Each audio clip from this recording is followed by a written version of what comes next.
Ladies and gentlemen, we've got an update here on another potential greater Idaho situation, this time involving three different states, with a West Virginian representative coming out and saying he wants West Virginia to add bordering counties of Maryland and primarily Virginia.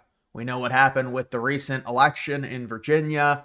Spanberger winning, Jay Jones winning as Attorney General. The state, especially the northern area with the DC transplants, is extremely liberal. So you can see this. A senator wants some Virginia, Maryland counties to join West Virginia. And you can see this is the proposal. Primarily, I believe it's only three Maryland counties. It would be mainly the southern counties, pretty much all of the southern counties directly beneath West Virginia, along with the southeastern ridge of Virginia, all joining West Virginia, possibly giving them another electoral vote or two. And I've talked about several different proposals like this. You've got the idea of California splitting off into two different states entirely because of the rural inner, eastern side of it. You've got the idea of Greater Idaho, which has been the one that's been publicized the most because it's an actual movement. That's normally where these things fall apart when it comes to the idea of a Republican push.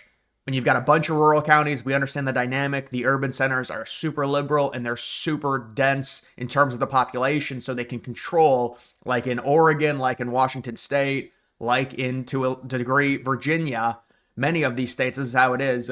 Much of the land, even though there's, they're rural areas, there's not a lot of people there, but these people have a lot of acres. They own a lot of it. They're very conservative, but the politics are extremely liberal. And the AG race is a good example of that. Again, Jay Jones, who had the terrible texts getting pulled across the finish line when pretty much everyone knows he probably should have lost, and he won because the state's very liberal. And it's the year after Trump won in 2024, and they mobilized, and Trump fired a bunch of people, whatever. So it kind of carried him over the finish line. And a lot of these conservatives, especially people that are extremely detached to the, southern DC area, which would be Northern Virginia, they don't agree with the politics at all. There's a few different ways to look at these type of things.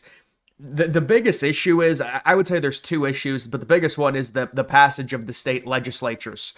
This would have to go through West Virginia, Virginia, and then Maryland, because Maryland's included in this, in terms of the own states would have to pass this to allow their counties to secede from the states and then join West Virginia. I'm sure just like Idaho, West Virginia is more than open, and it's a representative from West Virginia that wants this to happen. But why would Maryland or Virginia vote to lose their own land? They would have to pass this through their own state government, and then it would go to Congress at that point. And this has happened a few times. The last time it happened was like 1873. So it's been an extremely long time. You can see all of the counties involved. It is just three Maryland counties in this proposal, and then a bunch of counties in Virginia. And then you can understand why this would be good for a lot of these rural areas in terms of the voting patterns of West Virginia. You could say, well, based on the size of the economy of Maryland and of Virginia, it would make more sense for the rural counties to not secede because they potentially get more money. But there are trade-offs in terms of that when you look at like the details. When you're talking about conservative versus liberal, conservatives in terms of like having a bunch of land, there's a lot more benefits to being in a conservative state, even if there is a bit of a trade-off in terms of the amount, maybe the amount of subsidies you would get from a liberal state. It's just, even with that, it's better to be in a conservative state. So we can understand. And then that's not even talking about the main reason, which is the voting patterns, the culture, the religion, everything like that. You want to customize it better to where if you've got a large cohort, which is normally how it works. I even saw the idea of Iowa possibly adding some counties because, some of these liberal states that border conservative states, the conservatives in the liberal states, they're not a big fan of the voting patterns. And obviously in the extremely urban areas, the population density is, it's like one city, and the city controls the entire state because of how dense it is in terms of its population. The issue, again, the other issue with this is there has to be an actual movement That's an important, there has to be some type of mobilized movement that where it's being pushed by someone. We've seen it with Greater Idaho. I think that's why it's been able to catch on. I'm not saying Greater Idaho is going to happen, but it's like you need an actual purpose, a mobilized movement, and like some type of leadership there to be able to get this to move forward when you're talking about something like this that could actually put some type of pressure on the state governments to maybe pass something like this. Because outside of maybe the U.S. government stepping in and telling Virginia and Maryland, you must approve this, and maybe we'll give you a subsidy if you approve this to allow these people to join West Virginia, there's no real incentive for them to vote to lose their own land outside of some type of crazy uprising within the rural areas to where they're like, we're done. We want to leave. And they would have to be really powerful for that to even happen, to where they'd be like, all right, just let them go at this point. This is something that they've talked about. I mean, this goes back to like the 1800s in terms of expanding West Virginia, changing borders of states. Even back in 2021, they talked about this. I think it's referenced down here. Movements to redraw state lines are not entirely unheard of. Governor Jim Justice addressed a proposal in Western Maryland who sought secession from West Virginia. So this has been talked about back in 2020 and 2021. I think it is a state senator. Who is it? Senator Chris Rose. The move by Senator Rose comes a day after Virginia held its statewide election that chose Spanberger as the next governor. And so, right, I mean, it's obviously an extremely blue state at this point, especially with the results. A lot of conservatives in Virginia demoralized. Obviously, Maryland is always going to be liberal, a lot more liberal than Virginia itself, but with the way the 2025 results went. I mean, this is one of the things that's kind of like, I mean, they just voted for Glenn Youngkin in 2021. It was only a 2-point margin. This Spanberger margin was a lot more exaggerated. And I mean, they are a liberal state, but they have voted for a conservative government a conservative governor as recently as 2021. So, maybe it's maybe there's a little bit of haste in terms of doing this and proposing this, but I find the proposals interesting just in terms of like customizing a state better, just when you look at the divide between land ownership, Republican versus Democrat, how much land Republicans control, or at least Republican counties are, because a lot of these counties are extremely rural. There is very low population, but it's also people that are tired of living in a state to where it's decided by like one or two counties that have all the population centers and they're all very liberal. And that's where you get a lot of the transplants that move into them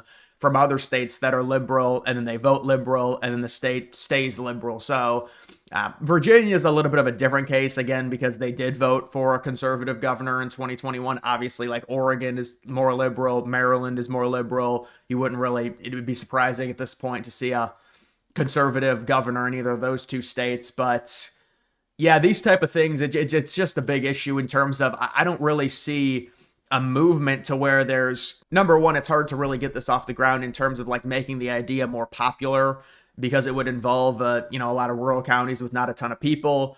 And number two, again, what is the incentive for Maryland to vote, their own state legislature to vote and allow the counties to secede and join West Virginia? And there are also, again, advantages to a lot of these counties even staying in liberal states, because they've got a larger tax pool and you could get subsidies and do that. I mean, it depends on land ownership and things like that. There are certain circumstances to where you'd rather be in a conservative state, especially if you own a bunch of land, in terms of the freedom that comes with it. But that's, you're kind of, sparsing hairs there, and it would probably be better for a lot of these people in rural areas, no matter the situation in terms of the amount of, the tax brackets and the income and the subsidies. You'd rather want to be a part of the conservative state. And this is really a unique conservative thing. You're not going to really see this with liberals trying to do this, because they control the urban centers, but all the land is controlled. I shouldn't say all the land. A lot of the land is controlled by Republicans. And so you have disputes like this to where you've got a really conservative state and a bunch of rural counties that vote Republican 70, 80%. They get pissed off at the bigger cities, the urban centers within the state, and they don't feel like they're being heard. And so, and a lot of this also could be negotiation to try and get better deals with their own state government. So they try and say, hey, we're going to leave unless you give us X, Y, and Z.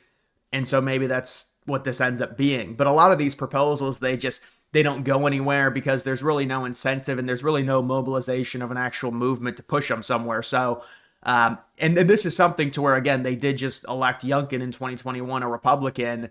And would he have won in re-election? I think he probably would have. People say, no way. It was a 9 or a 10-point victory. Youngkin, I believe they did exit polls, and he still had a plus 10 approval rating among Virginians. So he's still an approved governor there. It's just with their weird laws, you can't run consecutive terms in terms of the governorship. So it's just kind of something weird. Either way, we'll have to see if anything happens with this. I would be really shocked if anything came of it, but it is interesting to see the idea of a state getting bigger. It's not something that's happened recently at all. Has happened a few times in the U.S.'s history. I believe like 3 total times, all in the 1800s. So we'll have to see. Either way, guys, that is going to do it for this video. Make sure you like the video down below. Also follow me on X. Link to that's always in the description.